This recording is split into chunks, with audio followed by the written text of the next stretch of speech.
da muchísimo gusto estar con todos ustedes en esta segunda edición de la Cátedra Patrimonial del Medio Ambiente, doctor Héctor Mallagoitia Domínguez. Y quiero, por supuesto, saludar con mucho respeto a los miembros de este honorable presidio, el doctor del CIEMAD, doctor Víctor Florencio Sánchez Hernández, es el director de nuestro centro, la maestra, un aplauso por favor.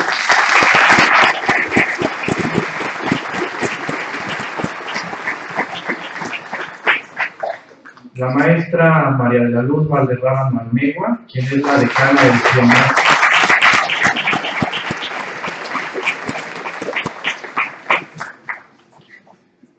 Nos acompaña igualmente el doctor Marcos Millán, que en un momento más tendremos la oportunidad de presentarlo formalmente. Le damos un aplauso, por favor.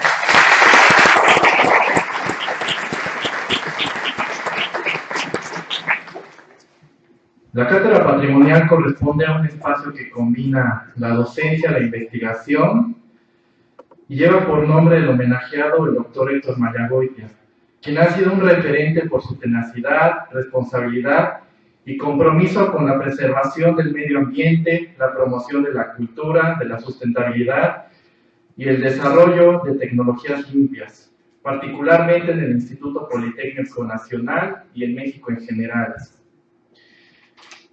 En esta segunda edición de la cátedra tenemos programadas 6 conferencias, 2 talleres y un panel de expertos. En esta ocasión tenemos nuestra tercera conferencia. La segunda edición de la cátedra tiene como propósito firme de fortalecer la generación de conocimiento interdisciplinario, así como la difusión del trabajo de frontera, a través del diálogo interactivo entre los invitados que dignamente nos estarán acompañando en cada una de las sesiones dentro del programa y la comunidad politécnica. A continuación, le cederé la palabra al doctor Víctor Florencio Sánchez Hernández, director del CIEMAD. Adelante, por favor. Muy buenos días a todos. Primero que nada, saludo respetuosamente a la maestra María de la Luz Valderrama Malmegua, decana del CIEMAD, y a nuestro invitado Marcos Millán, full professor o líder profesor, como dicen en el Reino Unido, del Imperial College. Primero, antes que nada, quiero agradecer al maestro Dante Real Miranda por las facilidades otorgadas para usar las instalaciones, el director del ESICI. Asimismo, también agradecer al ingeniero Víctor Manuel Peregrino, su director académico de esta escuela, por el trabajo coordinado que llevó a cabo con las autoridades del CIEMAD. Y finalmente a toda la comunidad del ESICI y del Instituto Politécnico Nacional. Como ya lo mencionó el doctor Jorge, la Cátedra del Medio Ambiente tiene como objetivo último divulgar los temas de investigación que son de importancia ambiental. Es muy importante para nosotros la participación de los estudiantes de todos los niveles que tiene el instituto. Si ustedes se fijan, tenemos un programa ambicioso para esta segunda edición de la Cátedra del Medio Ambiente y el CIEMAD tiene la fortuna de coordinar los trabajos de esta cátedra que lleva por nombre, como ya le dijeron, del doctor Héctor Mallagoitia Domínguez. Asimismo, hago extensiva la invitación porque hoy seleccionamos la ESICI porque nuestro invitado es un experto en el área de hidrotratamiento, cuestiones de los crudos pesados, gasóleos y algunas cuestiones relacionadas con la gasificación de biomasa, de carbón. Entonces me parece que es muy importante para esta escuela que se comparta algunos de los conocimientos que tienen nuestros invitados para esta cátedra. Finalmente, quiero agradecer el esfuerzo que ha hecho el equipo del CIEMAD para llevar a cabo este evento y sean bienvenidos todos. Muchas gracias.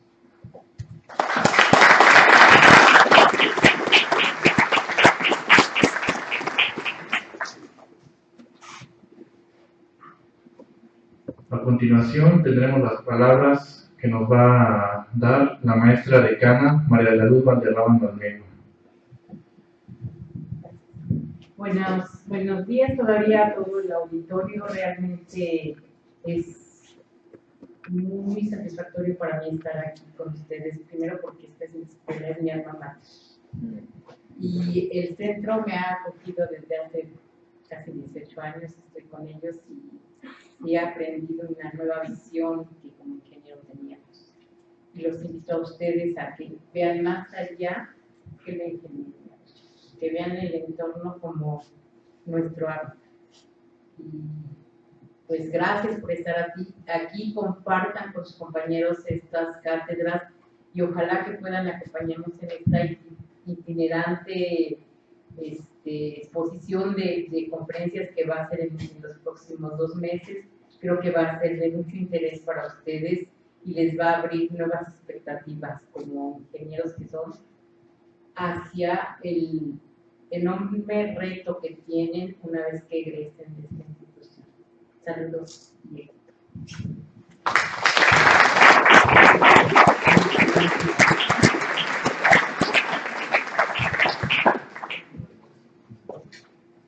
Bien, a continuación vamos a proceder a la impartición de la tercera conferencia por el doctor Marcos Millán.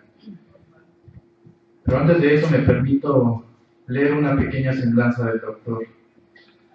El doctor Marcos Millán es técnico en resonancia magnética nuclear por la Universidad de la República de Uruguay. También es licenciado en química por la Universidad de la República de Uruguay. Es gerente de proyectos de 1999 a 2001 por Laboratorios Microzules en Uruguay. De igual forma, tiene una maestría en Ingeniería Química por la Universidad de la República de Uruguay, así como un doctorado en Ingeniería Química por el Imperial College de Londres. El título de su tesis fue Hidrocraqueo catalítico y caracterización de líquidos de hidrocarburos pesados. De 2006 a la fecha es profesor del Departamento de Ingeniería Química del Imperial College de Londres.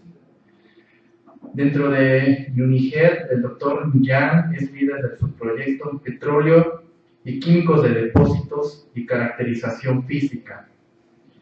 Recibió el premio Townend por parte del Imperial College London por su investigación sobresaliente en el carbón y la combustión. Dentro de sus logros científicos y académicos destacan 72 artículos publicados en revistas internacionales arbitradas, la graduación de 2 estudiantes de doctorado, la financiación de investigación por más de 1.5 millones de libras esterlinas como investigador principal.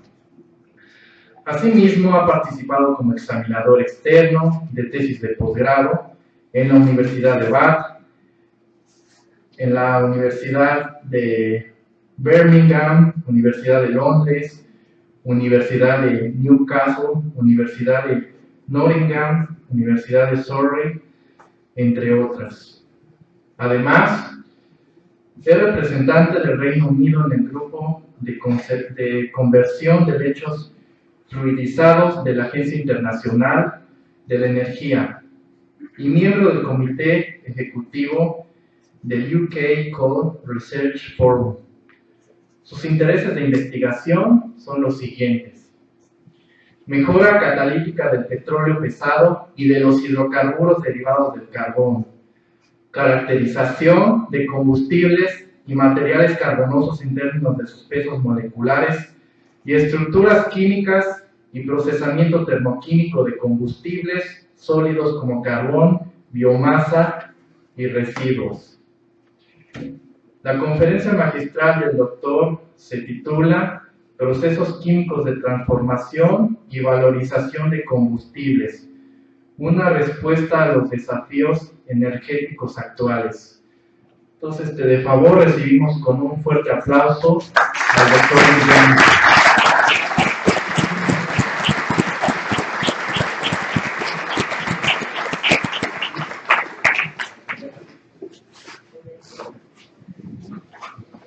Bueno, muchas gracias por esa introducción. Es un placer para mí estar aquí, siempre es un placer venir a México, y más aún cuando la visita incluye el hablar con colegas, el ver lo que se está haciendo aquí, el ver el buen nivel de la ciencia mexicana y el, bueno, poder intercambiar con la gente, bueno, de mi continente, ¿no? Como han visto, soy uruguayo, vengo del otro extremo de este continente que es tan grande, pero en el que tenemos tanto en común. Quiero agradecer, por supuesto, al CIEMAT la invitación, en particular al doctor Víctor Santos, por permitirme estar aquí, y lo mismo a la doctora Tania Jacobo por haber apoyado todas las minucias, digamos, del viaje, todos los detalles que hay que organizar. Ella ha estado así ayudándome. De lo que quisiera hablar hoy es un poquito de mi investigación, pero no lo quiero hacer muy detallado porque sé que la mayoría de ustedes no están trabajando en eso, así que no los quiero perder en un montón de detalles acerca de cómo un asfalteno va a reaccionar con un centro activo en un catalizador. Eso lo dejamos para la gente más interesada y con la esperanza de no dejar a nadie dormido los primeros 5 minutos de la charla. Voy a hablar de un tema más general, ahora les voy a decir exactamente qué, y voy a dar alguna indicación de lo que hacemos en el imperio de nuestra investigación, pero más que nada a nivel de los grandes titulares. Bueno, en principio lo que vamos a tratar es los grandes desafíos energéticos actuales. Creo que no es necesario en un ámbito científico, de ingeniería, hoy por hoy, dar la fundamentación de lo que es la alta concentración de dióxido de carbono en la atmósfera, llevando al calentamiento global. Pero básicamente estamos en problemas porque gran parte de nuestra energía es generadora de CO2. Entonces tenemos que movernos a sistemas, ya sea que no emitan o que al menos sean más eficientes para que las emisiones sean minimizadas. Esto es entonces de lo que vamos a tratar. Pero antes quisiera presentar un poco de dónde vengo. El Imperial College está en el centro de Londres. Lo que se ve en la foto es Londres, no es el Imperial College. No piensen que tenemos tanto terreno allí. En realidad, la foto es muy engañosa porque el Imperial College es nada más que esta parte, ¿no? Esto es Hyde Park. O como una amiga uruguaya que una vez estaba visitando Londres que llamó los jardines del Imperial. A mí me pareció un nombre muy bueno que no tiene nada que ver con lo que es en general. No nos apropiamos de Hyde Park. Pero bueno, estamos allí. Buen lugar para hacer nuestro partido de fútbol en el verano. Aquí es una zona de museos. Este es un edificio muy majestuoso, es el Museo de Historia Natural. Sin duda los que hayan visitado Londres lo recordarán. Por aquí hay otros museos, el Museo de Ciencias por allí, aquí un museo de diseño, y bueno, y el resto de todo Londres que se ve por allí. El Imperial fue fundado en 1907 como tal, aunque algunos de sus colegios venían de antes, y era parte de la Universidad de Londres, de la que se independizó desde el 2007. Bueno, prácticamente se darán cuenta que una costumbre nacional en el Reino Unido irse de entidades muy establecidas y que han estado funcionando por años, así como tenemos el Brexit. Bueno, nosotros tuvimos nuestra propia salida de la Universidad de Londres, aunque seguimos colaborando con varios de sus colegios. El Imperial College no es una universidad que tenga todas las disciplinas, se enfoca en ciencias básicas, ingeniería, medicina y tiene muy recientemente una escuela de negocios también.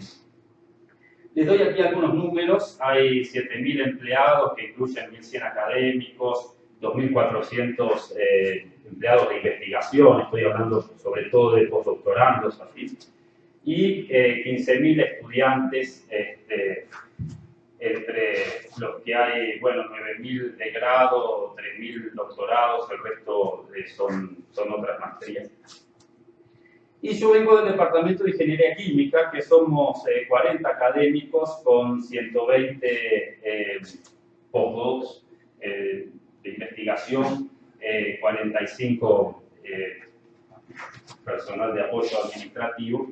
Y esto les puede dar un poco la pauta de cuán grande es el departamento. Tenemos un estudio de grado de Ingeniería Química, en el que tenemos más o menos 500 estudiantes, alrededor de 125 por año entran a estudiar Ingeniería Química. Tenemos una maestría que ha crecido mucho en número. Cuando yo empecé hace 10 años era de 30 estudiantes. Este año ha crecido a 150, bueno, ha ido creciendo paulatinamente con los años, pero ahora está llegando a 150. Y tenemos cerca de 200 estudiantes de PhD, de doctorado.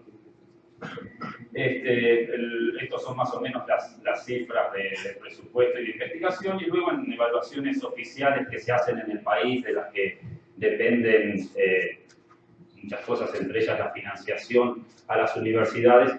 El departamento ha estado en forma consistente entre el primero y segundo en el Reino Unido junto con Cambridge.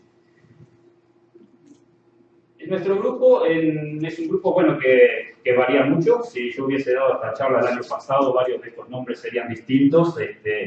Los estudiantes de doctorado hacen su proyecto, 3, 4 años, luego bueno, se mueven a otras posiciones, lo mismo pasa con los postdocs, pero siempre se ha mantenido entre 10 y 15 personas el grupo. Como pueden ver por los nombres, es muy internacional. Hasta incluso tenemos algunos ingleses. Tenemos gente de Sudáfrica, de Botsuana, de China, Brasil, Indonesia, y tenemos un mexicano. Siempre hay un mexicano en el grupo, Pedro Arcelos, que ha estado con nosotros por mucho tiempo. De hecho, ha empezado por la maestría, luego el doctorado, luego se ha quedado como postdoctorando y es un excelente investigador. Este es, bueno, nuestro grupo, y nuestras áreas de interés son, como bien decían en la introducción hoy, básicamente dos grandes temas: procesos termoquímicos y valorización y caracterización de hidrocarburos pesados, incluyendo hidrocarburos provenientes del petróleo, como también hidrocarburos provenientes de otras fuentes como biomasa, y últimamente nos hemos movido mucho hacia trabajos en el área de biomasa y la producción de combustibles líquidos a partir de biomasa. Yendo más al detalle, dentro de procesos termoquímicos, nuestros intereses están en pirólisis, como mencionaba recién, producción de biocombustibles mediante pirólisis. Esto es más bien pensando en combustibles líquidos, pero también la pirólisis produce sólidos. Voy a hablar de esto en más detalle luego, que pueden suplir al carbón en varios de sus usos. Y uno de ellos que hemos estado involucrados en un proyecto ha sido en hornos de arco eléctrico. Esto es para producción de acero. Es básicamente el reciclado de acero. El acero que ha sido usado se vuelve a fundir. Eso requiere mucha energía. Parte de esa energía proviene de un material carbonoso, y en nuestro caso el proyecto lo que hizo fue desarrollar esos materiales a partir de biomasa para suplementar al menos los materiales de origen de carbón mineral que son típicamente usados. El tema de gasificación, voy a hablar un poco más de lo que la gasificación es. Estamos interesados en sistemas que pueden ser compatibles con la captura de dióxido de carbono.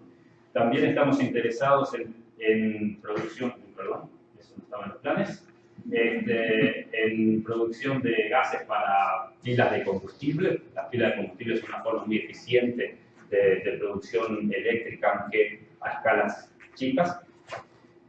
Y después, bueno, tenemos algunos intereses en temas de gasificadores de flujo descendente. Les voy a contar luego un poco qué es esto, y también en caracterización y destrucción de alquitranes. Los alquitranes son uno de los problemas grandes que tienen los sistemas de gasificación. Y en temas de valorización de hidrocarburos pesados, Mi tesis, de hecho, fue en hidrocraqueo catalítico y es una línea de investigación en la que seguimos trabajando, desarrollando catalizadores. Más recientemente, nos ha interesado el uso de medio acuoso para procesos de valorización de estos hidrocarburos. Esto incluye reacciones en agua supercrítica o en agua a altas temperaturas y presiones. En esas condiciones el agua puede aportar parte del hidrógeno que es necesario para agregar a las moléculas orgánicas y terminar con un combustible más. Bueno, estos son los temas de investigación. Si hablamos de bioenergía y biorenovables, tenemos, como pueden ver aquí, una matriz muy compleja, con diversos productos de salida, y lo que tenemos aquí son materiales lignocelulósicos. Pueden pensar de esto como madera, no es exactamente todo madera, pero varios de ellos, como eucaliptus, sauce, son maderas de las que se pueden luego extraer productos.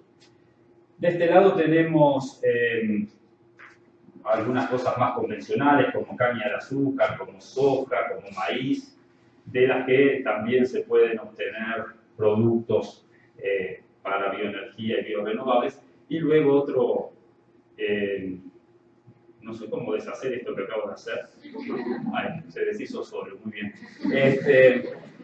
Y luego tenemos algas como otro potencial fuente de biocombustible. Como pueden ver aquí, y no voy a entrar en todos los detalles, este es un análisis que publicaron algunos colegas nuestros en el Imperial, pero lo que tenemos básicamente son rutas termoquímicas que involucran altas temperaturas y rutas bioquímicas que, bueno, involucran procesos enzimáticos, procesos de digestión anaerobia, generalmente a menos temperatura, menos intensivos también en la cantidad de biomasa que puede ser tratada por unidad de volumen.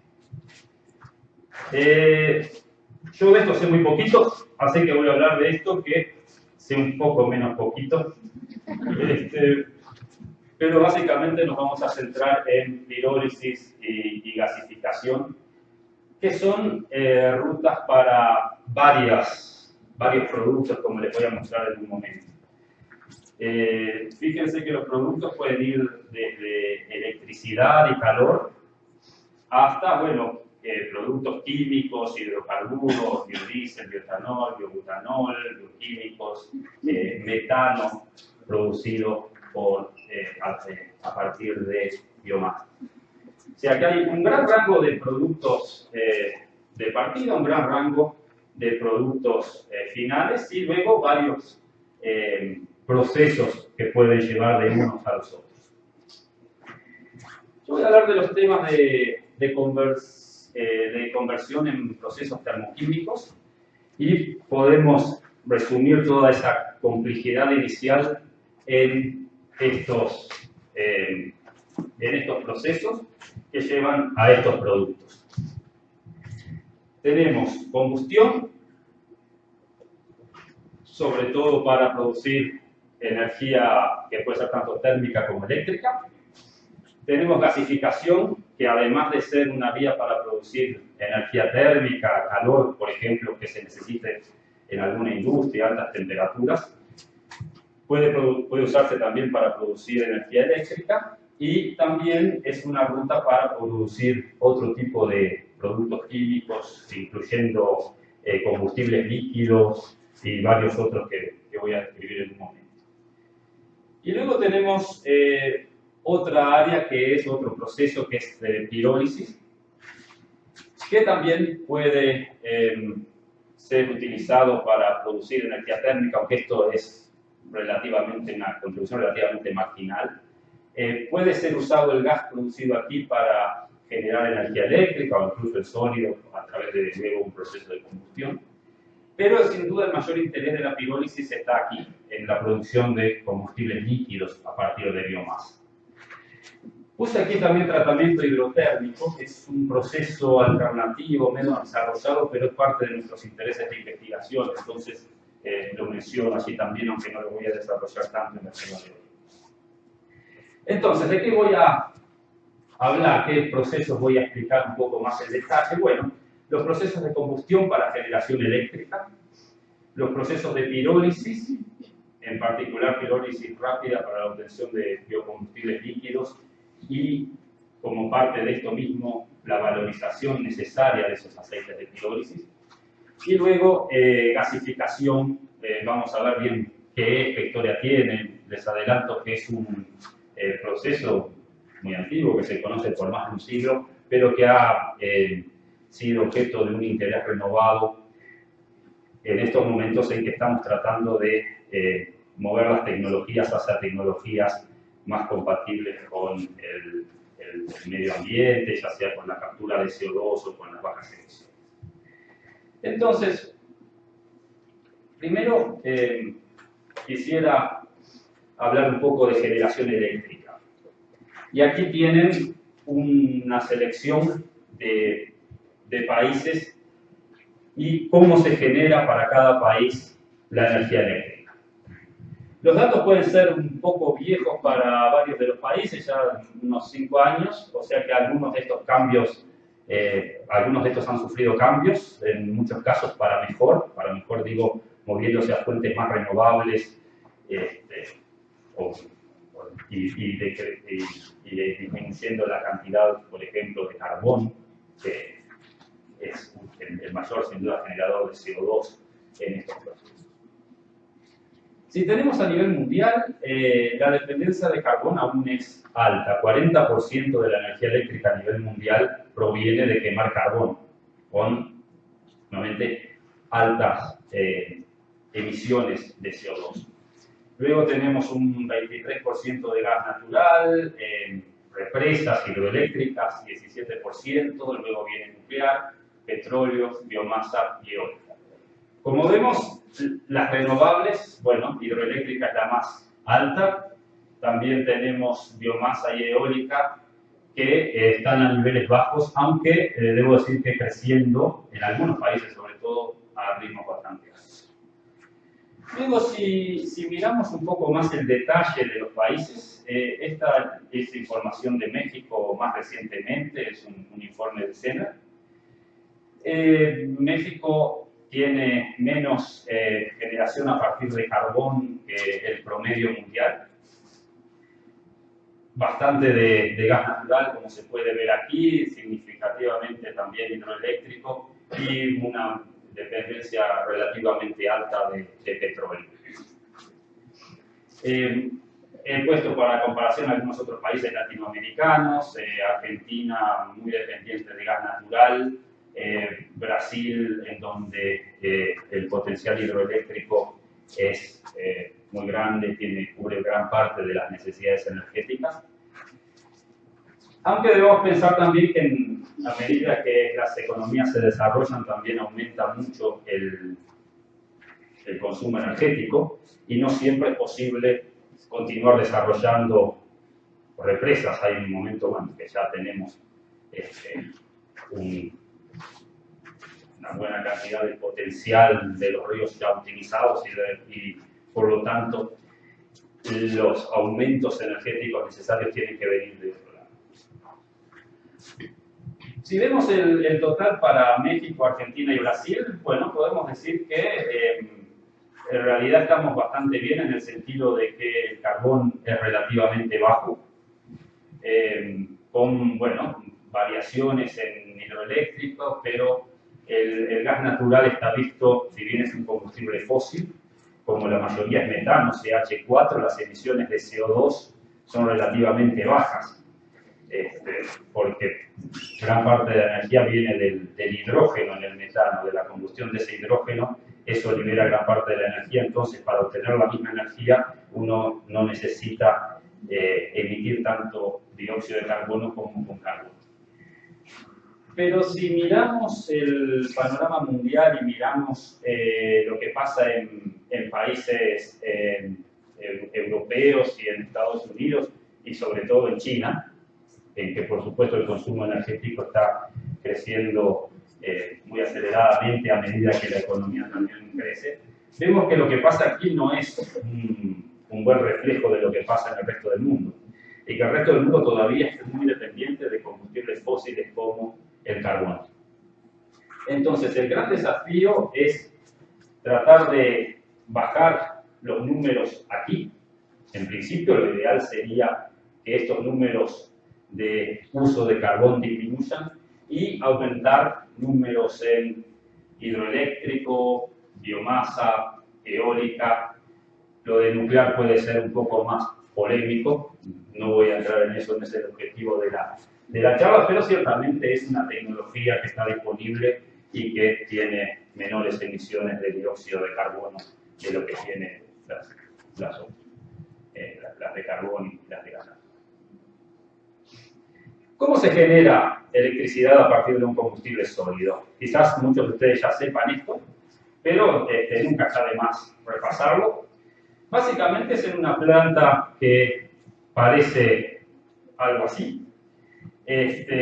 Aquí tenemos la alimentación del combustible sólido, luego diferentes tipos de caldera, de generador de vapor, pueden necesitar diferentes tratamientos. No voy a entrar en eso, es demasiado detallado para esta charla, pero eso se alimenta a un generador de vapor en donde el combustible es quemado, hay un proceso de combustión que libera energía. El producto interesante de aquí es la energía que libera y que se puede ver en las reacciones exotérmicas de oxidación. Esa energía que se libera y las temperaturas altas que existen en la combustión son utilizadas para generar vapor. Y ese vapor luego se expande en una turbina a vapor que está acoplada a un generador eléctrico, lo que genera electricidad que se pasa a la red. Para cerrar el ciclo del vapor, el vapor luego se condensa y se retorna a la caldera. Y, por supuesto, tenemos aquí la chimenea por donde se emiten los gases de combustión. Básicamente esta es la forma entonces en que a partir de un combustible sólido estamos generando energía eléctrica. Ahora, yo en la imagen anterior mencioné la planta, parecería que es lo mismo tener aquí carbón o biomasa o otros combustibles. No es tan así. Hay diferencias importantes que afectan a cómo se opera la planta. Para empezar, la biomasa tiene algunas desventajas respecto al carbón. Por supuesto, queremos usar biomasa porque la mayor parte del CO2 que se emite durante la combustión luego es fijado por las plantas para crecer nuevamente. Pero la biomasa en sí tiene algunos problemas, no son todas ventajas. Tiene menor densidad de energía que el carbón. Aquí hay unos promedios, obviamente esto depende de la biomasa, depende del carbón, pero es cerca del 40% de la energía que tiene el carbón, lo que significa que para producir la misma cantidad de energía tenemos que cargar 2 veces y media la cantidad de biomasa, con más costos de transporte y más emisiones también vinculadas al transporte de biomasa. La biomasa tiene un mayor contenido de volátiles y de humedad. Lo de la humedad es un problema porque imagínense que ustedes tienen una planta generadora en cierto lugar y la quieren alimentar con biomasa.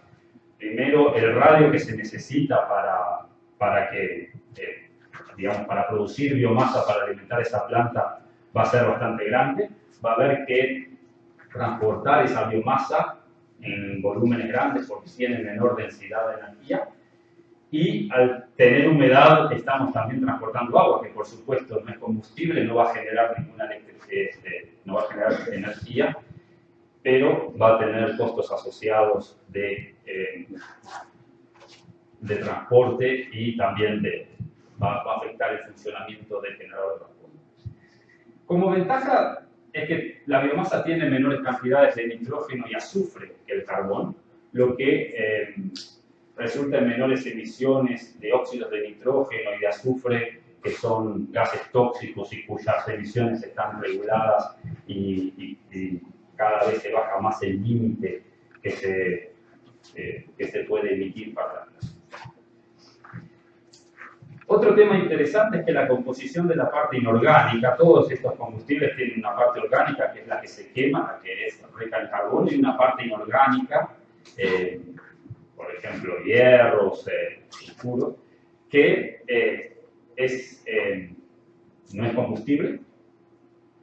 Pero el problema es que la biomasa tiene estas cenizas, ese residuo que queda luego de quemarlo, esa parte inorgánica, es más volátil. Y entonces se puede ir con los gases y terminar en puntos de la planta que no queremos. Por ejemplo, al ser volátil, en vez de quedarse aquí, se va con los gases y luego se deposita en la superficie del generador de vapor, dificultando la transferencia de calor.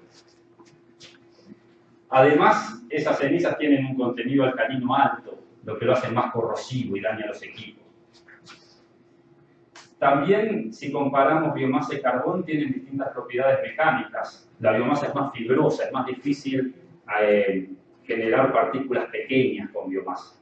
Eso también es un problema para acondicionar la biomasa y enviarla al generador de vapor y luego producir electricidad a partir de eso. O sea que, en resumen, con esta comparación, lo que quiero decir es que la biomasa tiene algunas ventajas. Ciertamente la de emisiones de CO2 es la mayor, las menores emisiones de CO2. Pero hay varios problemas tecnológicos que hay que solucionar para poder usar biomasa en estos sistemas. Y un problema interesante que voy a mencionar, no voy a ir en mucho detalle en esto, es que ha habido una dualidad, y ha habido una elección entre la cocombustión de biomasa con carbón, o sea, usar plantas que estén quemando carbón para producir electricidad y alimentar la biomasa, o tener plantas que están dedicadas 100% a producir biomasa. Las últimas, dedicadas 100% a producir biomasa, en general han estado tradicionalmente asociadas, como dice aquí, a la producción de pulpa y papel. Es el proceso de generación de pulpa y papel, tiene unos residuos que luego se queman y eso genera más del 50% del consumo energético de plantas como esta, que es una planta en Finlandia. En el Reino Unido, sin embargo, algunas ganancias rápidas en introducir biomasa en el sistema se obtuvieron a través de procesos de cocombustión, o sea, una planta en la que se quema carbón, se agrega biomasa en ciertas cantidades y eso disminuye las emisiones de CO2 sin tener que construir una planta de cero, que lleva mucho más tiempo. Hay tiempo de diseño, de planeamiento, de pedir los permisos, de construcción, de ponerla en funcionamiento. Todo eso se ha podido evitar incluyendo biomasa en la alimentación de la planta, como les mostraba aquí, una mezcla de carbón y biomasa, y entonces ya estamos teniendo algunas ganancias en temas de emisiones de CO2.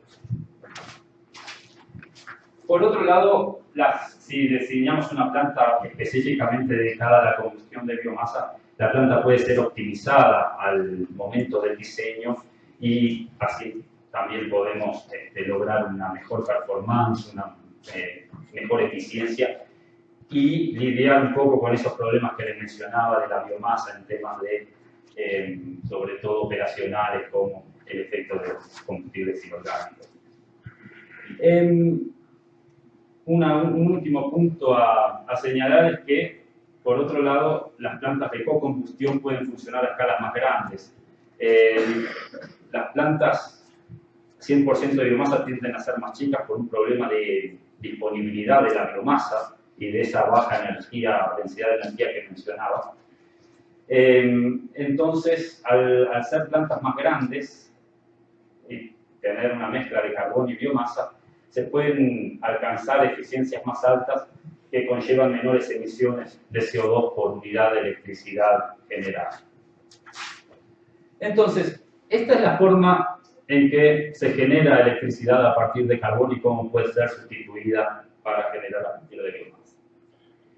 Me voy a mover al segundo punto, que es pirólisis. Pirólisis es interesante no solo como proceso en sí, sino porque cada vez que calentamos un sólido va a haber un proceso pirolítico. Entonces la pirólisis aparece en la combustión y va a aparecer luego cuando hablemos de gasificación. Entonces, ¿qué es la pirólisis? Bueno, imagínense que tienen un sólido, por ejemplo, una muestra de biomasa, como tenemos en este ejemplo que ya les diré lo que es. Y empezamos a subir la temperatura y estamos hablando de una atmósfera inerte. O sea, no estamos hablando de oxígeno ni ningún otro gas que pueda reaccionar con la biomasa. La atmósfera inerte, nitrógeno, por ejemplo. ¿Qué es lo que va a pasar? Bueno, inicialmente cuando llegamos hasta los 100 grados o incluso un poco por encima, vamos a perder, esa biomasa va a perder la humedad, va a liberar el agua que está incorporada a la biomasa.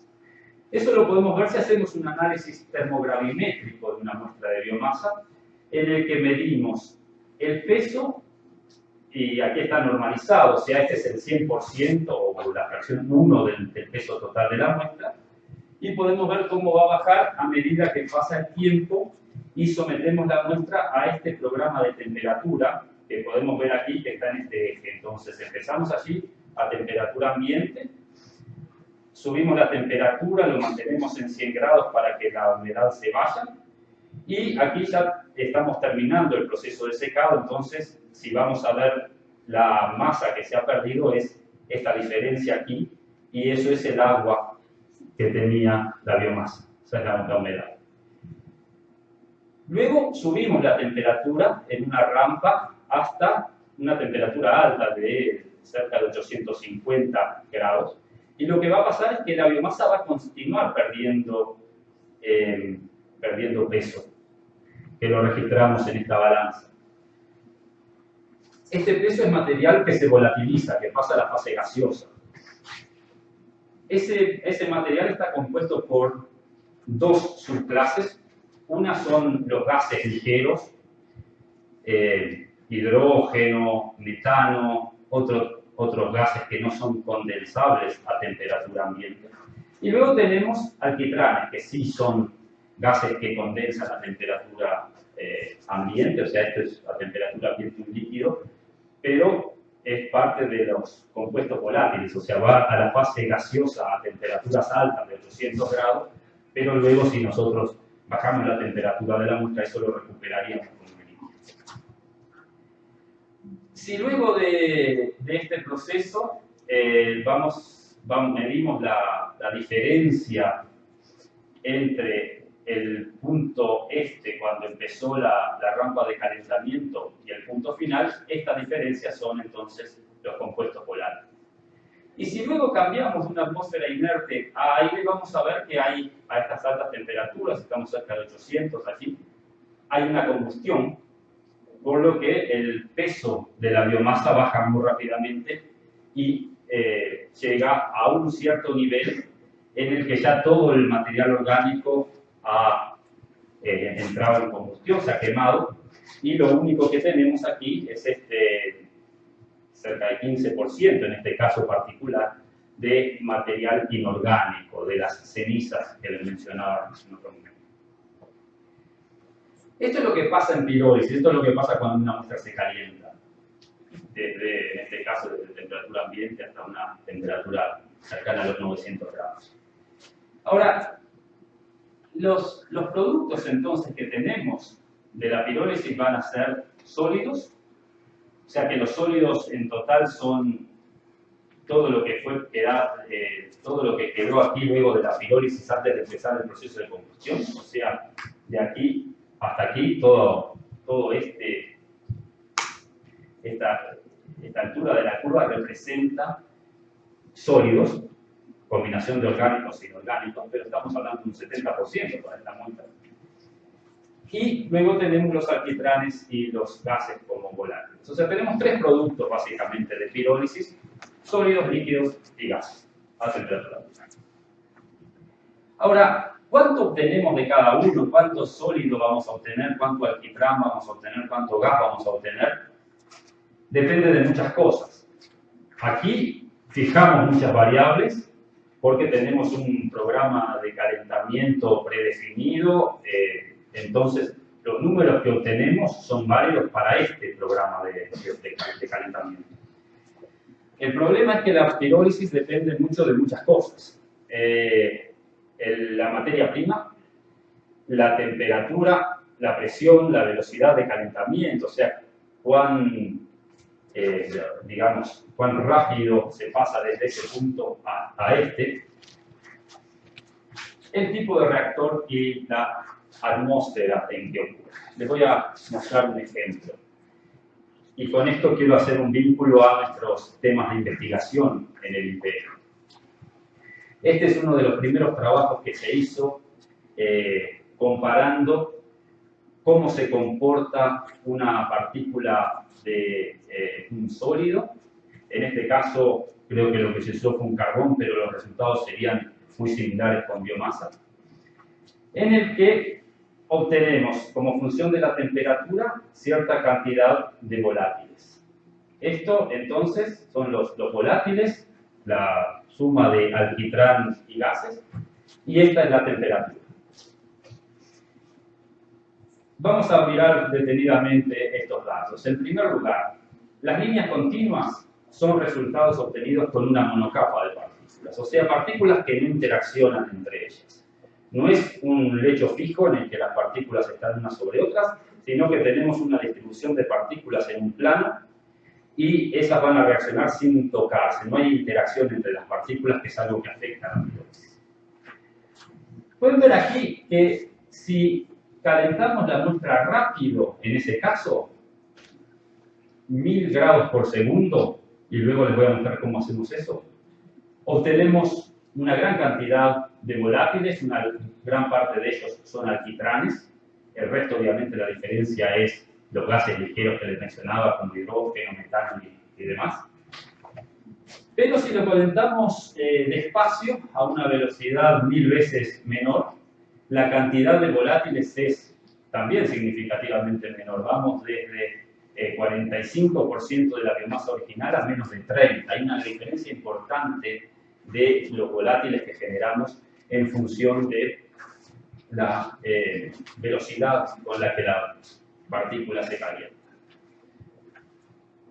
En segundo lugar, podemos ver el efecto, si miramos aquí, de el lecho fijo. O sea, ahora sí tenemos una cantidad de partículas una arriba de otra, como por ejemplo en un reactor de lecho fijo, y esas partículas van a interaccionar.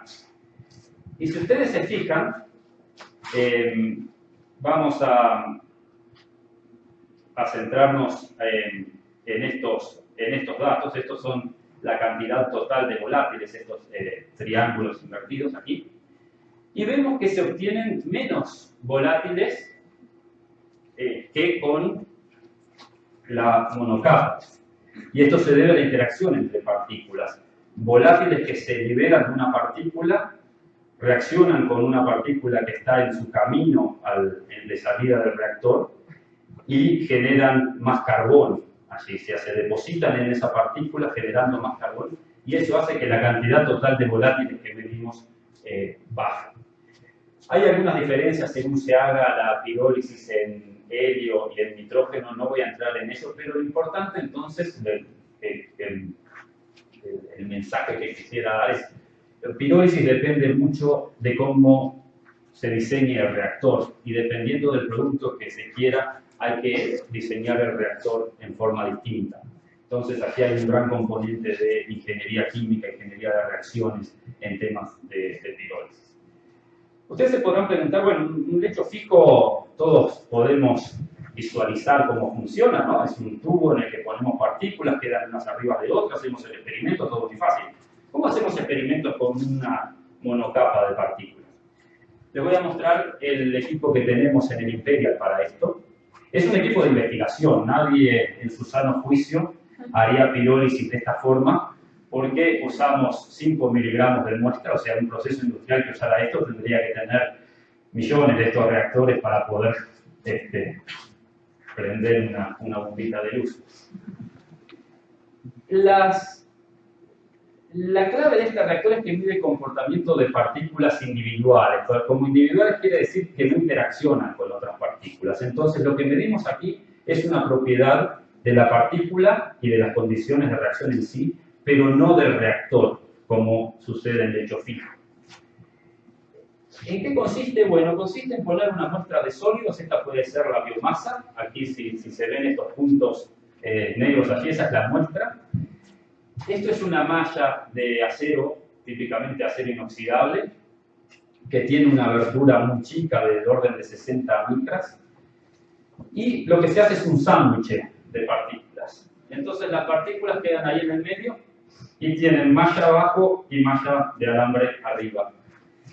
Y luego esa malla ya preparada con cerca de 5 miligramos de muestra, y el tamaño de partícula es de este rango que aparece aquí, de 106 a 150 micras, se coloca entre dos electrodos que van a suministrar la energía eléctrica y el calentamiento. Entonces nosotros podemos calentar esas partículas a velocidades que pueden ser muy bajas, 0,1 grado por segundo, o muy altas, 10.000 grados por segundo. Usted dirá, bueno, ¿por qué alguien en su sano juicio querría calentar una partícula a 10.000 grados por segundo?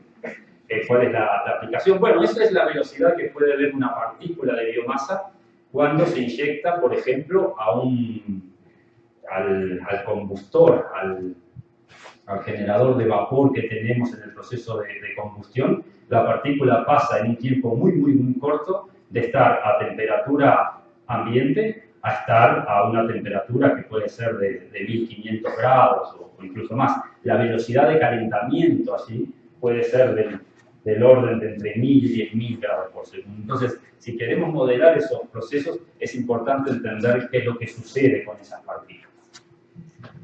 Las temperaturas que podemos alcanzar son de 2000 grados. Podemos trabajar a distintas presiones que, bueno, dependiendo de la temperatura, pueden estar por encima de 160 bars, 160 atmósferas. Y luego podemos cambiar el tipo de gas que pasamos por aquí. O sea, hay un gas que pasa a través de la masa está así horizontal en esta posición, y hay un gas que entra por aquí, esta salida se cierra, entonces la única salida es a través de la malla de partículas, y lo que va a hacer este gas es llevarse todos los volátiles que se formen. De esos volátiles que se forman, algunos los vamos a poder juntar aquí, los condensamos en nitrógeno líquido, y los que no condensan, los gases muy ligeros como hidrógeno, salen por la parte de arriba. Y bueno, lo que obtenemos entonces es, para ciertas condiciones de temperatura, presión, velocidad de calentamiento, tipo de gas, una vez que seleccionamos estas condiciones, tenemos la partición de lo que le pasa a la partícula entre gases que se van aquí, alquitranes que quedan en la trampa, y el sólido remanente que queda atrapado en la malla, y lo recuperamos luego del experimento cuando quitamos la malla. Eso es como luce el equipo ensamblado y todo ese vapor que se ve allí. Eso es el nitrógeno líquido evaporándose mientras condensa aquí en la trampa de alquitranes los alquitranes. Entonces, con esta herramienta de investigación nosotros podemos empezar a entender si queremos maximizar el rendimiento de líquidos o qué rendimiento de líquidos podemos esperar si sometemos las partículas a ciertas condiciones. Y esto es importante para la producción de líquidos. La producción de líquidos se ha visto que es favorecida por la pirólisis rápida. Cuanto más rápido se caliente la partícula, más líquido y menos sólido se va a producir. Típicamente los procesos de pirólisis requieren temperaturas altas, cerca de 500 grados, tiempos de residencia cortos, eso hace que se necesiten partículas relativamente chicas para que en un pequeño tiempo la conversión sea alta, y generan un rendimiento del líquido, del aceite, de cerca de 70%. Esto, por supuesto, varía y varía con todas las condiciones que he mencionado, incluyendo el tipo de biomasa. Pero es la forma de obtener un líquido a partir de la biomasa. El proceso se puede simplificar como un pirolizador en el que se alimenta biomasa, luego aquí se separan los sólidos de los gases a temperatura alta, y luego se baja la temperatura para que condensen los líquidos que se recuperan como aceite, y los gases luego se usan ya sea para fluidizar las partículas en el pirolizador o para generar energía que se necesita para llevar la temperatura a estos 500 grados. Lo mismo los sólidos que se recuperan son usados para proveer la energía al sistema. Ahora, ustedes dirán, bueno, muy lindo, pirolizamos esto rápido, obtenemos un buen rendimiento de aceite y lo siguiente que es ponerlo en el coche. No, no es ponerlo en el coche, lamentablemente, porque el aceite que se contiene es horrible. Si lo ponen en el coche no le va a durar mucho. Es un líquido con un alto contenido de oxígeno. Ustedes piensan en los hidrocarburos, el diésel, esos son hidrocarburos, precisamente. Esto puede tener 40% de oxígeno, puede tener agua que se ha producido en el proceso de pirólisis también por el alto contenido de oxígeno reaccionando con hidrógeno. Es imisible con fracciones del petróleo, lo que es otro problema, porque ustedes dirían, bueno, tengo este líquido, lo envío a una refinería y así se encargan de producir lo que quieran, pero no es imisible, o sea que una pequeña cantidad de esto puede arruinar la operación de una refinería, más que mejorar el aceite de pirólisis en sí. Y para peor es inestable, o sea que las propiedades cambian con el tiempo, se puede volver más viscoso, puede haber separación de fases y es corrosivo. Entonces, ¿qué hacemos? Bueno, no lo ponemos en el coche, pero hay que hacer un tratamiento adicional. Hay varias posibilidades de tratamiento adicional. Hacer una emulsión en diésel con relativamente pequeñas cantidades de este aceite de pirólisis. Luego, procesos de desoxigenación, quitar el oxígeno, puede ser por hidrotratamiento, es algo en lo que nosotros estamos interesados. Tenemos aquí, este es un esquema de nuestro reactor continuo de hidrotratamiento a escala laboratorio, en el que podemos testear varios catalizadores que están aquí en un lecho fijo al que se alimenta hidrógeno, se alimenta el líquido. Esto opera a presiones de hasta 150 atmósferas, temperaturas de hasta 450 grados. Luego los productos pasan por un intercambiador de calor donde se condensan y luego hay una separación entre los gases y los líquidos. Lo que hemos estado haciendo es desarrollando catalizadores. Aquí tenemos, por ejemplo, una foto, una micrografía de transmisión electrónica, mostrando la estructura de un catalizador que es un níquel molibdeno soportado en nanofibras de carbono. O sea, lo que ven ustedes aquí, estos son nanofibras de carbono, que es como una fibra, es una fibra, y está recubierto de los centros activos como el níquel y el molibdeno. Lo bueno de estas estructuras es que son muy abiertas. Ustedes pueden pensar como catalizador, sería equivalente a un catalizador muy poroso porque el espacio entre nanofibras aquí actúa como poros.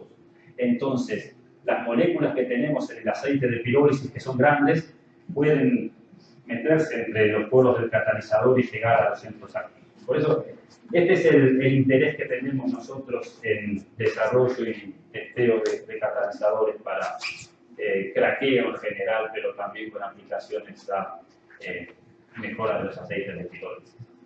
Otro de nuestros intereses es en tratamientos hidrotérmicos. Nuevamente, esto es agua supercrítica o apenas bajo el punto crítico. Y hay varios otros métodos que se han intentado para mejorar este aceite que se obtiene de la pirólisis. Y por último, quisiera hablar de gasificación, que es también un sistema muy versátil que puede llevar a varias varios tipos de productos. Voy a empezar con una descripción general. Tenemos un amplio rango de combustibles que pueden ser alimentados a un gasificador, ya sea carbón, hidrocarburos pesados o biomasa, que es parte de nuestro interés también para disminuir las emisiones de CO2.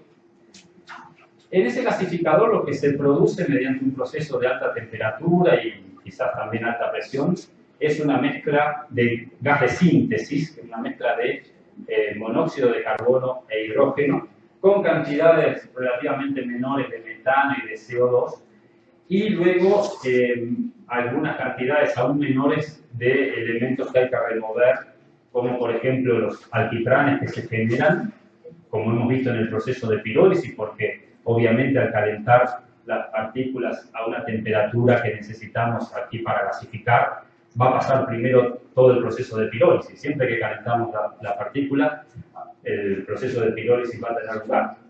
Y eso genera alquitranes y también tendremos algunos elementos traza, por ejemplo, metales que estuvieran en el combustible. Si empezamos con carbón puede haber mercurio, puede haber arsénico, elementos que hay que remover antes de que se pueda avanzar en el proceso, hacia, y esto es lo bueno que tiene la gasificación, un rango muy grande de productos. A partir de este gas de síntesis, nosotros podemos generar electricidad, ya sea quemándolo en una estación de ciclo combinado o en una pila de combustible, que es un sistema quizás de menor escala, pero que permite eficiencias muy altas.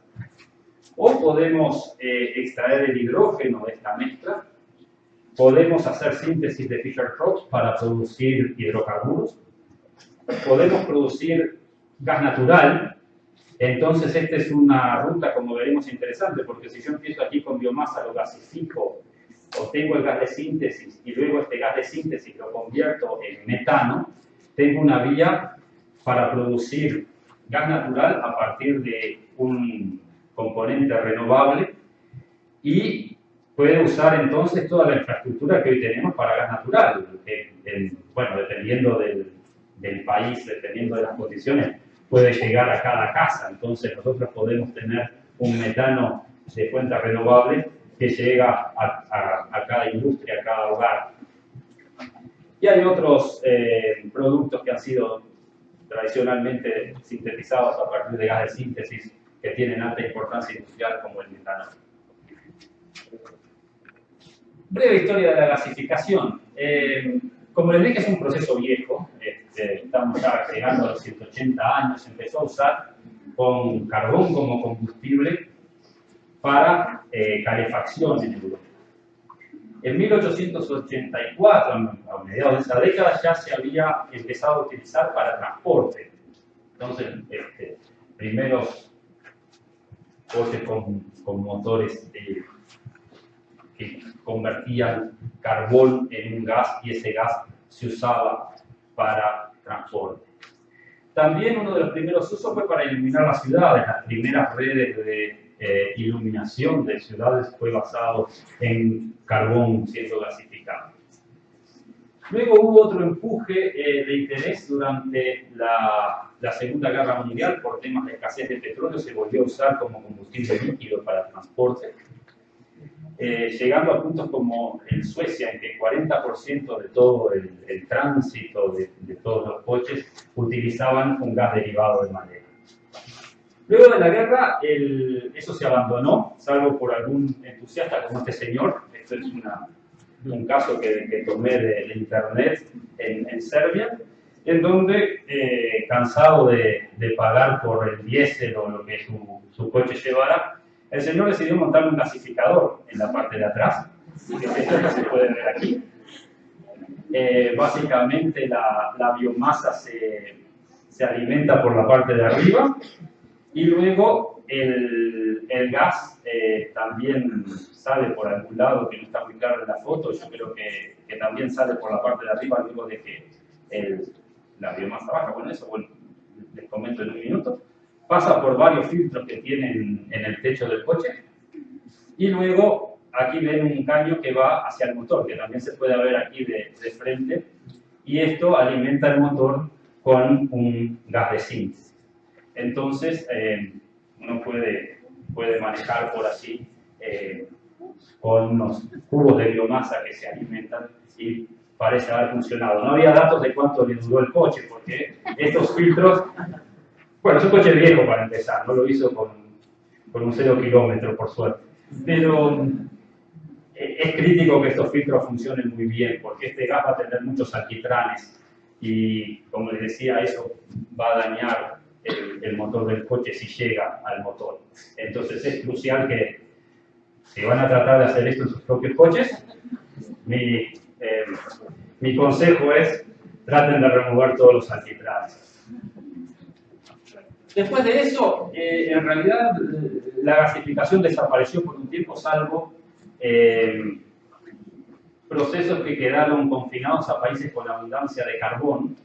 El caso más interesante es el de Sasol en Sudáfrica. Sudáfrica durante los tiempos del apartheid fue embargado, no podía comprar petróleo, no tenía petróleo. Usó sus reservas de carbón para generar combustibles líquidos a partir de un proceso de Fischer-Tropsch que aparece aquí. O sea, aquí tenemos el gas de síntesis generado por la gasificación del carbón que genera un alcano, ¿no? Un grupo CH2 que luego se va uniendo a otros grupos por medio de esta síntesis catalítica y terminamos con un diésel bueno, dependiendo del proceso se puede obtener lo mismo que se obtiene por destilación, en una refinería por refinación del petróleo. Tiene plantas muy grandes, estamos hablando de este Advanced Synthol, la planta esta produce 3.500 metros cúbicos del combustible de los hidrocarburos por día. Aparte de esto, que bueno, sigue existiendo y ha habido un interés nuevamente en China. China también tiene grandes existencias de carbón, relativamente poco para sus necesidades de petróleo. Pero o sea, que se ha seguido desarrollando en ese sentido, pero lo más importante es, ahora lo que ha traído un interés renovado, es en utilizar estos procesos de gasificación, pero si volvemos un poquito para atrás, con biomasa como la fuente, porque aquí podemos entonces, como les comentaba, ir de biomasa a una gran cantidad de productos, por la versatilidad que tienen los procesos de gasificación. ¿Cuáles son las reacciones que ocurren? Un poquito de química. Hemos visto que el secado y la pirólisis van a ocurrir al calentar la partícula. Luego va a haber un proceso de combustión parcial. Si ustedes miran las reacciones de gasificación, que son el carbón de la biomasa, el carbono de la biomasa o del carbón, reaccionando con CO2 para producir monóxido de carbono, o con agua para producir una mezcla de hidrógeno y monóxido de carbono, estas reacciones son muy endotérmicas, necesitamos sacar la energía de algún lugar. ¿De dónde se saca? Bueno, se saca de la combustión de parte del combustible. Entonces, algo de oxígeno se agrega al gasificador y la combustión provee esas reacciones endotérmicas que liberan la energía necesaria.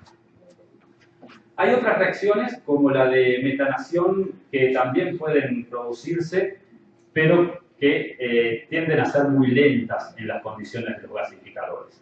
O sea, la cinética también juega un rol importante en el diseño de gasificadores. Y esta reacción en el proceso de gasificación es muy lenta y casi que puede ser despreciada para términos prácticos. La más rápida es esta, que tiene además una mejor performance energética que la gasificación con CO2, porque bueno, es menos endotérmica.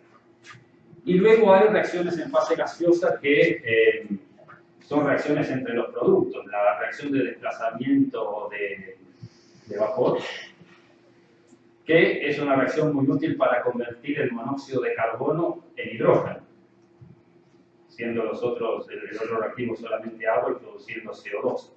Y también tenemos que el metano que se puede haber producido por pirólisis aquí, en este paso, también puede reaccionar con vapor para producir más gas de síntesis, más mezcla de monóxido de carbono y agua. Estas son las reacciones químicas. Y estas reacciones químicas se pueden llevar en distintos tipos de gasificador. O sea, si ahora acoplamos esas reacciones a reactores químicos, tenemos básicamente tres tipos: lecho arrastrado, lecho móvil y lecho fluido, lecho fluidizado, como le quieran llamar. El lecho arrastrado en lo que consiste es en una inyección aquí del combustible, opera a temperaturas altas, 1500 grados, pequeños tamaños de partícula, cerca de 100 micrómetros, o sea, partículas muy finas que son inyectadas en un gasificador a muy alta temperatura, y así ocurren todas las reacciones que les mencionaba. Todas estas reacciones ocurren muy rápidamente, desde pirólisis, combustión, las reacciones de gasificación, todas tienen lugar aquí muy rápidamente porque estamos hablando de partículas muy chicas, entonces reaccionan rápido y generan el gas de síntesis. Las temperaturas tan altas hacen que los alquitranes que se generan en el proceso de gasificación son destruidos en el gasificador mismo, y eso es una gran ventaja de este sistema. Este ha sido el sistema, o uno de los dos sistemas más desarrollados a gran escala para gasificación del carbón, con gasificadores de Shell que operan con conceptos similares. Este que muestro aquí en el diagrama no es un gasificador de Shell, pero es un concepto similar. El gasificador es básicamente esta parte aquí, luego tiene sistemas de tratamiento del gas. Esta es parte de una planta mayor que no muestro aquí. Pero hay un problema si queremos transformar estos gasificadores en gasificadores de biomasa, y es justamente el pequeño tamaño de partícula que se necesita. Como les comentaba antes, la biomasa es difícil de reducir en tamaño porque es muy fibrosa. Las operaciones de reducción de tamaño se pueden hacer, pero necesitan mucha energía. Entonces el proceso de biomasa que se necesita para poder inyectar en un gasificador de ese tipo se vuelve poco atractivo. Hay otros gasificadores. Este es similar al que había en Shell que les mencionaba. Un gasificador de lecho móvil entre el sólido, el carbón en este caso, pero puede ser biomasa. Se alimenta por la parte de arriba y va bajando a medida que reacciona.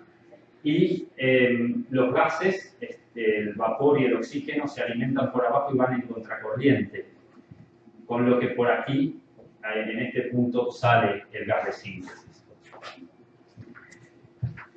Hay otro tipo de gasificador de este estilo, en el que el flujo es de cocorriente, o sea que en lugar de inyectarse los gases reactivos por la parte de abajo, se inyectan por la parte de arriba. Y eso genera un nivel de alquitranes menor, porque si ustedes piensan, el carbón que se está inyectando aquí llega a esta zona, se empieza a calentar, esta es la zona de pirólisis, allí es donde se generan los alquitranes, pero ¿qué pasa? Si el flujo va para arriba, enseguida esos alquitranes dejan el reactor. En cambio, si el flujo va para abajo, los alquitranes que se generan aquí tienen que pasar por todo el lecho de sólidos, reaccionar allí, y al final tiene una concentración de alquitranes mucho menor si el flujo es descendente. Nuevamente, lo interesante de esto es que variando el tipo de reactor, variando la ingeniería de reactores, se pueden obtener productos muy distintos. El último tipo de gasificador que les quisiera mostrar es un gasificador de lecho fluidizado, que es un concepto muy interesante que se desarrolló en Austria, también en paralelo en Suecia, un gasificador del mismo tipo, en el que se gasifica aquí, o sea, aquí entra la biomasa, se gasifica con vapor, aquí se van los gases, y los sólidos que se generan aquí se pasan a otro reactor, a un combustor, o sea, donde se queman esos sólidos, y eso es lo que da energía para la gasificación. La ventaja de esto es que los gases se pueden quemar aparte con aire, pero el gas que obtenemos no ha visto aire, porque se quema en un ambiente separado. Entonces, esta parte estar, no haber visto aire, está libre de nitrógeno y los gases de síntesis están mucho más concentrados, o sea, tienen un poder calorífico más alto y si los enviamos a un reactor de síntesis que opere aguas abajo de este gasificador, las reacciones van a ser más rápidas porque los gases no van a estar diluidos. Se llama esto lecho fluido de circulación interna porque hay una circulación de los materiales entre el gasificador y el combustor. La temperatura se debe mantener relativamente baja, 900 grados, porque a temperaturas más altas la parte inorgánica empieza a fusionarse, se vuelve pegajosa básicamente, y eso hace que se pierda la fluidización en el gasificador. Y eso, las temperaturas más bajas llevan a un nivel de alquitranes que es intermedio, ¿no? Genera una cierta cantidad de alquitranes. Hay varios productos que son interesantes en temas que pueden ser productos de la gasificación. Hidrógeno es uno. Nosotros hemos trabajado en esto. Esto muestra unas membranas de separación que permiten la separación del CO2 del hidrógeno generados en el gas de síntesis. Nosotros hemos investigado el efecto de los alquitranes en estas membranas, hasta cuánto pueden tolerar alquitranes. Similarmente, hemos investigado el tema de los alquitranes en pilas de combustible. El gas de síntesis se puede alimentar al ánodo de una pila de combustible y eso servir para generar electricidad a escalas bastante menores de las plantas que les mostraba anteriormente, pero puede servir para una generación de electricidad descentralizada. También hemos investigado entonces el efecto, este es nuestro dispositivo experimental, el efecto del alquitrán en el ánodo. De esta forma nosotros inyectábamos alquitranes en una corriente de gas que luego pasaba por un ánodo de pila de combustible y con eso logramos establecer hasta dónde hay que limpiar los gases antes de que puedan ser usados.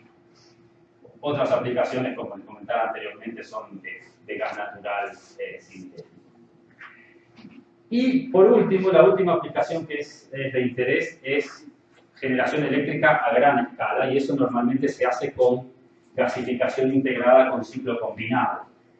Si nosotros vemos el proceso en, por ejemplo, una planta como la que les mostré al principio de la charla, que es alimentada con carbón, debido a las varias pérdidas, esto tiene una eficiencia que, bueno, varía dependiendo de la planta, de cuál nueva es, cómo fue construida, qué tecnología, pero puede andar por el 40% de eficiencia. Una planta que opera no con un combustible sólido, como aquí, sino con gas natural, va a tener una eficiencia bastante más alta, ya llegando casi que al 60%, porque el gas natural se puede quemar en una turbina a gas, y eso está acoplado a un generador y genera electricidad, pero luego estos gases calientes que salen de la turbina pueden ser usados para generar vapor, y luego tenemos otro ciclo, esta vez en una turbina a vapor, que puede acoplarse a un generador y producir más electricidad. O sea que mientras que en este concepto con un combustible sólido tenemos solo una turbina a vapor, en un ciclo combinado tenemos una turbina a gas seguida de una turbina a vapor, y eso produce una mejor utilización de la energía química del combustible. Entonces, ¿dónde entra gasificación en esto? Porque aquí estamos hablando de gas natural. Bueno, aquí es el ingreso del combustible. O sea, esto en una planta de gas natural, por supuesto, es el ingreso del gas natural. Pero en una planta de gasificación integrada, aquí es donde viene el gas de síntesis, el monóxido de carbono, el hidrógeno que generamos. O sea que lo que hay aquí atrás, en esta área que ustedes pueden ver por aquí, es el gasificador. Incluir el gasificador, por supuesto, va a bajar la eficiencia, porque la gasificación en sí va a tener una cierta eficiencia. Entonces, lo que se veía con la planta integrada, o sea, este es el ciclo combinado tal como les mostraron, pero lo que tenemos aquí es el gasificador, bueno, varios sistemas de limpieza de gases, y eso le baja la eficiencia a, en general, entre 42, 44. Ahora les voy a mostrar un poco más cómo varía la eficiencia para las distintas tecnologías. La eficiencia del ciclo de gasificación integrado con un ciclo combinado genera entonces para una entrada de 100 megawatts de electricidad, de energía química en el combustible, estamos hablando de que genera 30 de electricidad en la turbina de gas, 21 de electricidad en la turbina de vapor, pero a ella hay que restarle 9 que se usan para la separación del aire, porque el gasificador necesita ser alimentado con oxígeno y, por supuesto, la separación del aire entre oxígeno y nitrógeno tiene un consumo energético alto y es el equivalente al 9% de la electricidad que genera la planta. Entonces, estas son las aplicaciones de la gasificación en ciclo combinado. Si vamos a comparar eficiencia con el paso de los años, las viejas plantas en el Reino Unido tenían una eficiencia, estas son plantas que queman carbón, no de gasificación, de alrededor del 30%. Plantas modernas en el mercado chino andan en el 38%.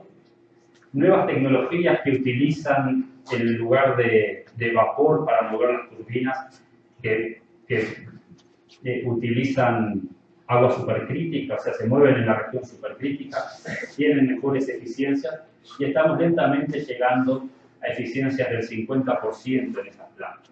Por otro lado, en gasificación tenía una ventaja notoria con respecto a las plantas más viejas. Estas son las plantas que están operando hoy en día, incluso en el Reino Unido, la mayoría eran del año 60, muy baja eficiencia. El ciclo combinado con gasificación integrada tiene ventajas. Las mejores plantas de ciclo combinado con gasificación también andan cerca de del 50%. O sea que en términos de eficiencia, las mejores plantas de gasificación son comparables a las mejores plantas de generación a partir de carbono o biomasa. La diferencia es que uno puede ver la planta de gasificación como una planta de poligeneración. Entonces, si vamos de vuelta al inicio del capítulo de gasificación, podemos ver que tenemos una planta en la que sí podemos generar electricidad con ciclo combinado, pero cuando no necesitamos electricidad, podemos pasar a generar alguno de los otros productos que pueden ser almacenados y usados en distintas formas. Entonces, esto es todo lo que uno puede sacar de la gasificación. Nosotros también estamos interesados en algunos conceptos alrededor de gasificación, por ejemplo, en conceptos que queman carbón, que gasifican carbón y que luego de quemar los gases en un ciclo combinado, ese CO2 se puede reciclar al gasificador para llevar las reacciones de gasificación. Esto también hemos estado en algunos proyectos de investigación en la que hemos establecido qué es lo que sucede en el gasificador cuando tenemos cantidades altas de dióxido de carbono, cómo afecta parámetros como la temperatura, composición del gas, presión, al desempeño del gasificador, la conversión de carbono, el poder calorífico, la composición del gas. Estos son nuestros reactores de laboratorio, que pueden ver una foto de nuestro pequeño gasificador de laboratorio, que es calentado por un par de electrodos. Y este es un diagrama del equipo que tiene alimentación de sólidos, un generador de vapor que inyecta vapor en la línea, y aquí está un lecho fluidizado que luego está conectado a una trampa que condensa los alquitranes y luego un sistema de medida de gases. Entonces, sin entrar mucho en los detalles, lo que nosotros hemos hecho es ver cómo se comporta este gasificador cuando nosotros alimentamos CO2. La ventaja de alimentar CO2 es que podemos acoplar el sistema a un sistema que no utilice aire, pero que las temperaturas en el gasificador no sean demasiado altas. O sea, si uno alimenta aire en el gasificador, lo que va a terminar en la otra punta del proceso, uno termina con grandes cantidades de nitrógeno.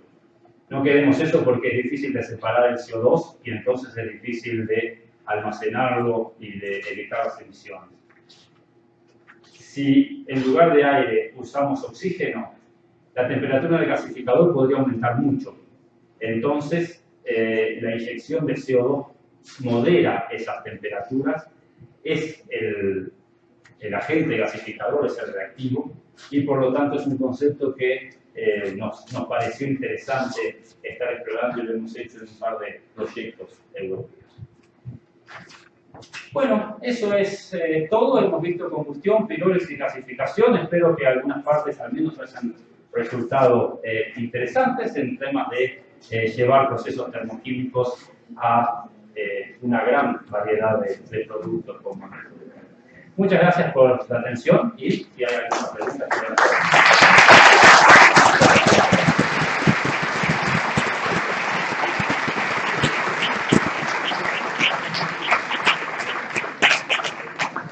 A continuación pasaremos a la sesión de preguntas y respuestas. Entonces, si alguno de ustedes tiene alguna pregunta, a favor de levantar la mano para pasarles el micrófono. Hola, ¿qué tal? Buenas tardes, mi nombre es Aquileo y trabajo en el CIEMAT. Mi pregunta es acerca de gasificación. En términos geométricos o de relación de alimentación del gasificador, ¿cuánto en gramos de biomasa, cuánto producimos de generación eléctrica, por así decirlo? Y otras, de todos los productos obtenidos en la clasificación, ¿cuál es el que tiene mayor costo económico, por así decirlo, en valorización de lo que mencionaba de generación eléctrica o el hidrógeno o el gas natural? Bueno, ¿se podría poner de vuelta la presentación? Así nos apoyamos por algunas de los diagramas. Entonces, en temas de... Déjame llegar al lugar adecuado. Bien, entonces, en temas económicos es un poco difícil hacer juicios generales porque, primero, hay muchas variaciones locales. O sea, si tú miras, por ejemplo, en Reino Unido, el precio de la energía eléctrica puede cambiar de hora en hora. Precio de otros commodities que aparecen aquí también sufren variaciones, quizás no tan drásticas en periodos tan cortos, pero por supuesto la variación del precio en gas natural lo hemos visto desde que en Estados Unidos empezó con el fracking y con el uso del shale gas. Entonces es difícil hacer un análisis económico válido, al menos que estemos hablando de algo muy, muy concreto. Lo que sí es cierto, por supuesto, es que varios de estos, la viabilidad de este proceso va a ser mejorada por precios altos de los combustibles. Incluso cuando el barril de petróleo estaba llegando a los $150 o por allí, había un gran apuro por empezar nuevos sistemas de gasificación, porque si tú haces Fischer-Tropsch, terminas con algo que es muy valioso. Sin que la economía del proceso en sí, sin que nada haya cambiado en el proceso, hoy es bastante más desventajoso de lo que era hace unos años, por la baja de los precios del petróleo. O sea, estos productos de síntesis de Fischer-Tropsch es algo que compite con el petróleo. De la misma forma que el gas de síntesis va a competir con el gas natural. En realidad, muchos de estos sistemas, sobre todo el gas de síntesis, En lo que probablemente se base la economía es en el incentivo a energías renovables. Porque por supuesto es más sencillo, sobre todo en lugares con abundancia de gas, como aquí en México, es difícil pensar que un sistema de biomasa en el que tenemos que hacer todas estas transformaciones va a ser en una competencia igualitaria, digamos, va a ganarle a algo que usted, bueno, hace un pozo en la tierra y lo saca. No está fácil como eso, digamos. Pero, y además tenemos los problemas que mencionaba bien al principio, la densidad de la energía de la biomasa es baja, lo que lleva a que estos sistemas tiendan a ser buenos sistemas para escalas relativamente pequeñas. Si tú tienes una escala muy grande, tienes que traer biomasa de muy lejos, básicamente. Entonces, es más razonable tener un sistema pequeño que sirva, que se abastezca de biomasa local, de nuevo porque los costos de biomasa de transportarla pueden ser altos, por las características de la biomasa. O sea, tienes que transportar 2 veces y media más biomasa para tener la misma energía que carbón, por ejemplo. Entonces, en ese sentido, el principal motor de la implementación de estas tecnologías no es tanto económico. Podrá haber algún caso en el que tenga más sentido económico, pero dependerá mucho de la geografía. Vamos a pensar, bueno, lugares que no tengan otros combustibles rápidamente disponibles, pero que tienen biomasa, pueden usarlo. Pero el principal motor de la implantación de estas tecnologías a partir de biomasa es el disminuir las emisiones de CO2, más que una ventaja económica intrínseca que tenga. No sé si eso ha contestado las 2 preguntas. ¿Alguien más tiene alguna pregunta? Hola, buenas tardes. Mi nombre es Ismael Quintero, soy estudiante de Ingeniería Química Petrolera. Tengo 2 dudas, una del área técnica y otra un poco más enfocada al área personal profesional. La primera, con respecto a pirólisis, usted nos habla de que es un proceso complejo, nos habla de velocidades de calentamiento muy altas y que el producto que obtenemos no es de la mejor calidad, no tiene las mejores propiedades. Nos habla de posibles tratamientos, pero eso eleva el valor. ¿Qué tan cerca o qué tan lejos está el proceso de pirólisis para llevarse a un tema industrial a muy grande escala? Esa sería la primera pregunta. Es un tema fundamentalmente de costos. La tecnología del tratamiento, del hidrotratamiento, puede estar, pero es cara, por ejemplo, ¿no? Para tomar uno de los casos. Si vamos a estos tratamientos, por ejemplo, tomemos el hidrotratamiento, es un proceso muy conocido en la industria petrolera. Opera a temperaturas altas, tiene requerimientos energéticos altos, opera con hidrógeno, que es un gas caro. Entonces, hoy por hoy lo que hay es, más bien a nivel de investigación, el tratar de desarrollar procesos que puedan operar con menores cantidades de hidrógeno. Incluso yo mencioné brevemente tratamientos hidrotérmicos. Si nosotros podemos hacer que el hidrógeno del agua se incorpore a las moléculas orgánicas, estamos abaratando mucho el proceso y haciéndolo bastante más competitivo. Esa es otra línea de investigación que tenemos.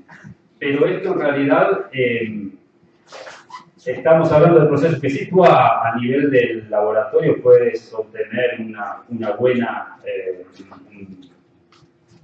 un líquido de buena calidad, pero el mayor desafío es hacerlo de una forma que sea económicamente razonable, que al menos se aproxime a lo que puede ser el costo de derivados del petróleo.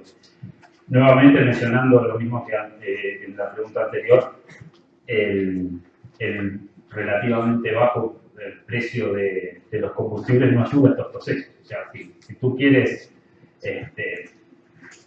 combustibles a partir de biomasa, lo mejor que puede pasar es que el precio del barril se dispara. Entonces la gente empieza nuevamente a mirar estos procesos de biomasa y tienen más margen para hacerse competitivos, porque el producto que venden al final sería más caro. Muchas gracias. La segunda pregunta del ámbito personal profesional es, ¿cómo fue la evolución de ser un investigador en Latinoamérica a llegar a tener el puesto que usted tiene hoy en día en una universidad en Europa, en Inglaterra? ¿Cómo es ese cambio? ¿Cómo es el camino para llegar a donde está usted, al menos desde mi punto de vista? Supongo que la respuesta correcta es una gran casualidad, una gran sucesión de casualidades. Pero si me dejas empezar, si quieres después te cuento algunas anécdotas mías, pero si quieres empezar por algo más general que los vericuetos y laberintos de mi vida personal, que deben ser menos interesantes, hay muchos investigadores de todo el mundo en el Reino Unido, o sea, no soy la excepción, como vieron, no estoy rodeado de ingleses nacidos en Londres. Tenemos incluso muchos colegas en el sistema universitario del Reino Unido, muchos colegas mexicanos. En general, los pasos naturales son del estudio de la carrera, luego el doctorado, luego quizás alguna experiencia de postdoctorado y luego ya obtener alguna posición académica permanente. El sistema en sí es bastante competitivo en el sentido de que las universidades tienden a atraer gente de todo el mundo. Entonces, si tú ves un puesto que te interesa en el Reino Unido y te presentas, vas a estar compitiendo seguramente con muchos investigadores chinos, muchos investigadores europeos, investigadores británicos. Lo que no quiere decir que no se pueda llegar, incluso para darles un ejemplo que es bastante, en el que ustedes se pueden ver reflejados.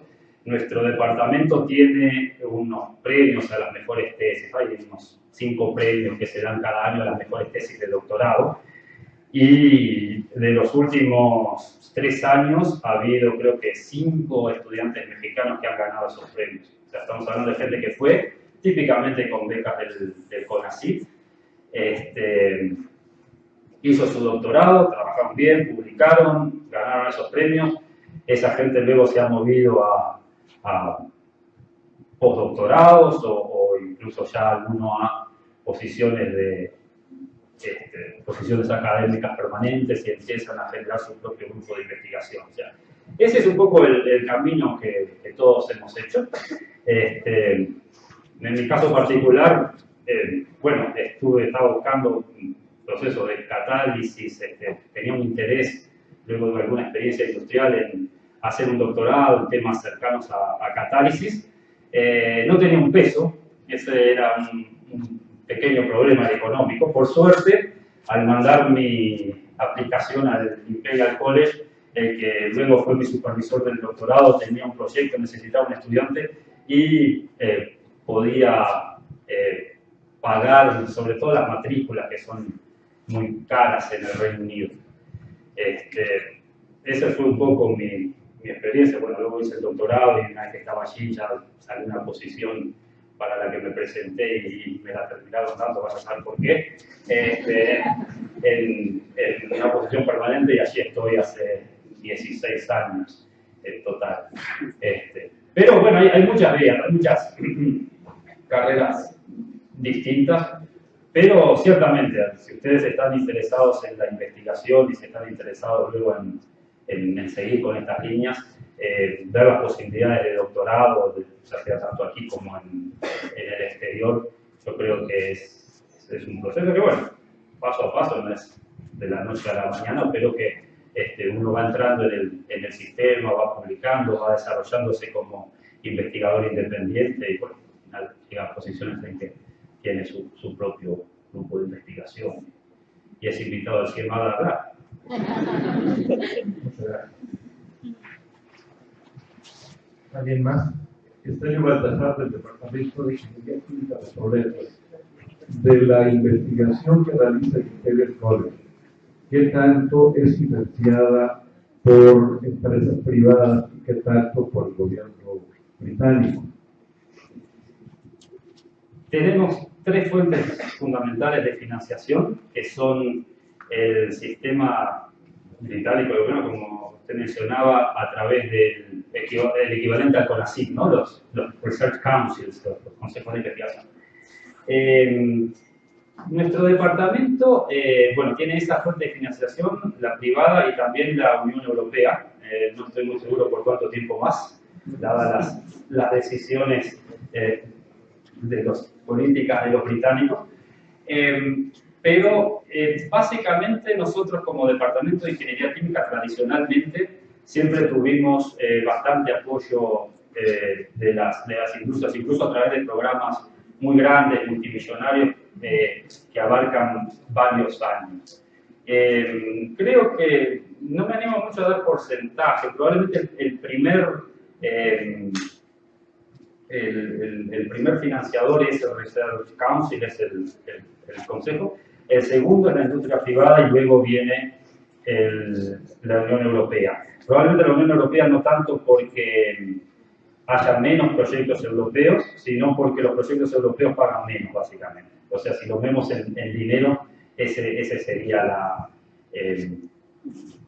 el esquema. Pero está bastante repartido. Podemos estar hablando de quizás 50, 30 y 20%, pero hay grandes variaciones en el año. Tenemos muchos vínculos con empresas, sí. Nosotros, bueno, en particular, nosotros tuvimos un proyecto bastante grande en temas de hidrotratamiento catalíticos que en parte apoyó BP. Luego ha habido en el departamento otros, hay uno muy grande, que es el más grande que ha tenido el Imperial, que es de Shell, es un programa con colaboración de Shell y de Qatar, que también relacionado con exploración de hidrocarburos y almacenamiento de CO2 bueno, pues en el suelo. Pero sí, es bastante variado. Ahora es un momento un poco de incertidumbre porque primero no estamos seguros de qué es lo que va a pasar con la Unión Europea y no estamos seguros de cómo las empresas privadas van a reaccionar, pero yo creo que eso es, digamos, la clasificación es más sencilla que los problemas políticos, eso, si me permiten decirlo de esa forma. El experimento puede ser más controlado que el relativamente caótico tema del Brexit.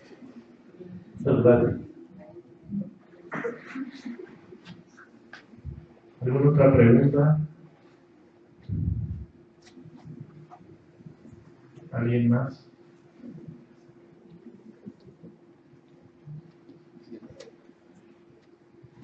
Bueno, pues si no hay más preguntas, antes de hacer la entrega del reconocimiento, se les recuerda que el día de hoy, en las instalaciones del CIEMAD a las 5 de la tarde, en el aula de maestría, vamos a tener un taller que se titula Investigación en procesos avanzados para generación de energía eléctrica y combustibles líquidos sin emisiones de CO2, en la cual estará participando el doctor. Tendrá una duración aproximada de entre 1 hora y 1 hora y media. Entonces, a todos aquellos que no se hayan registrado previamente para participar en el taller, todavía lo pueden hacer. Afuera del auditorio, en la mesa de registro, habrá compañeros que nos estarán ayudando para que puedan asistir a este taller que se impartirá hoy a las 5 de la tarde.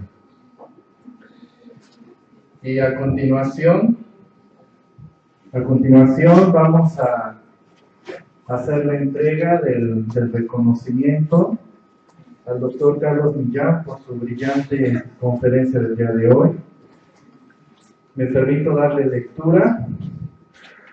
Dice: Instituto Politécnico Nacional, Secretaría de Investigación y Posgrado, Centro Interdisciplinario de Investigaciones y Estudios sobre Medio Ambiente y Desarrollo. Certificate por Carlos Millán Agorio, PhD, for the Keynote Lecture, Procesos Químicos de Transformación y Valorización de Combustibles. Una respuesta a los desafíos energéticos actuales.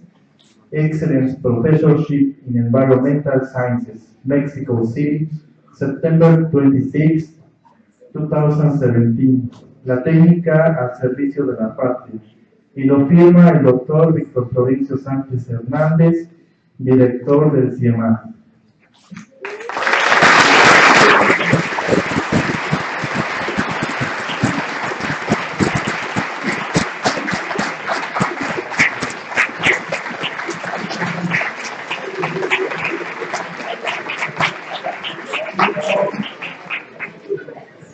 Asimismo, se le hace entrega del presente una carpeta, así como los obsequios aquí del CIEMAT.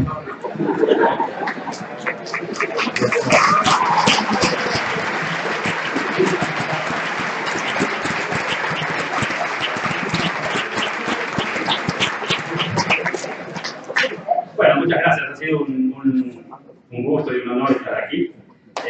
Nuevamente, gracias por la invitación.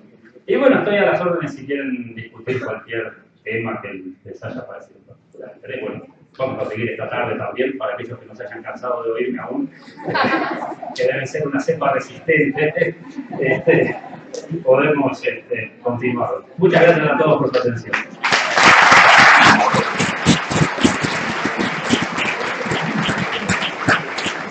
Muchas gracias.